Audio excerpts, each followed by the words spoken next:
Graphing linear functions in standard form using x and y intercepts. Here's your learning target.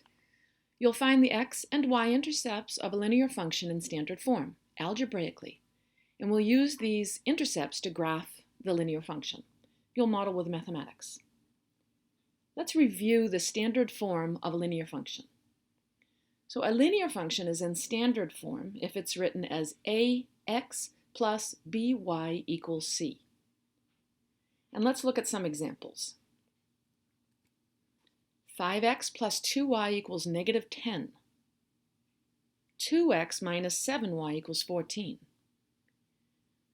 Notice these functions linear functions are in standard form because the x term comes first, the y term comes second, the constant term comes third,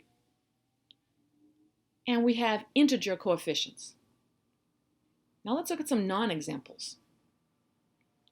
Y equals negative 3x plus 5 is a non-example because that is actually in slope-intercept form, not standard form.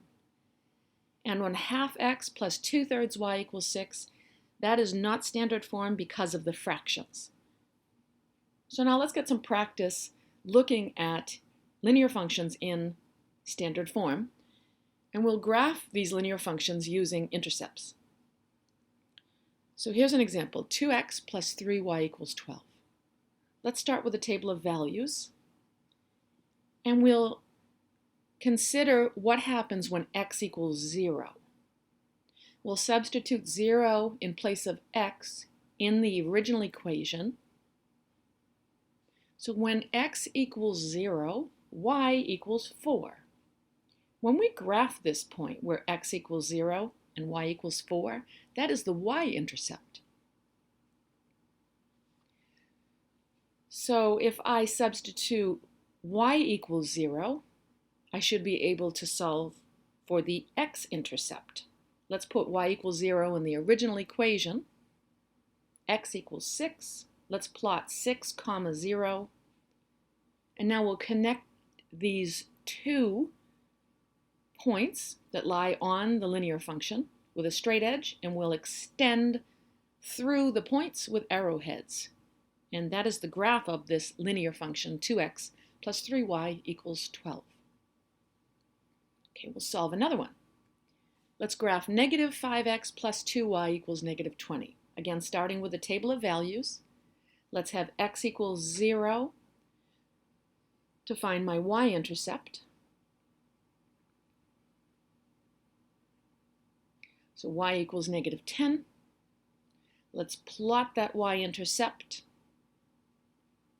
Now let's substitute y equals 0 into the original equation and solve for x.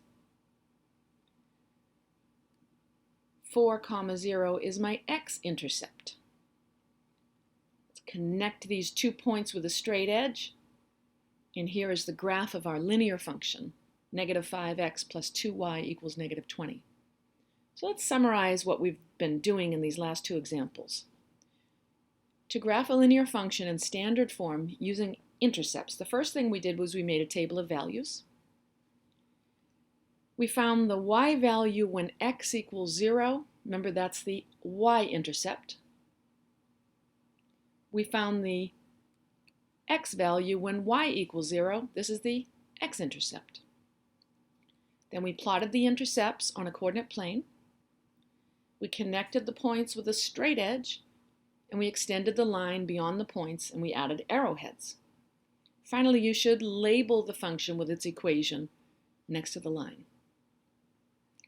So let's apply these steps to a final problem. Let's graph negative 3x minus 2y equals 9. Again, step 1, let's start with a table of values. Let's substitute x equals 0. And y in this case will be a decimal, negative 4.5. So to plot this point on the y-intercept, it's right between negative 4 and negative 5 on the y-axis. Now let's substitute y equals 0. So negative 3, 0 will be the next point that we plot.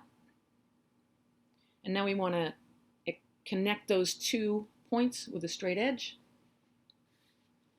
And there is our graph of our linear function, negative 3x minus 2y equals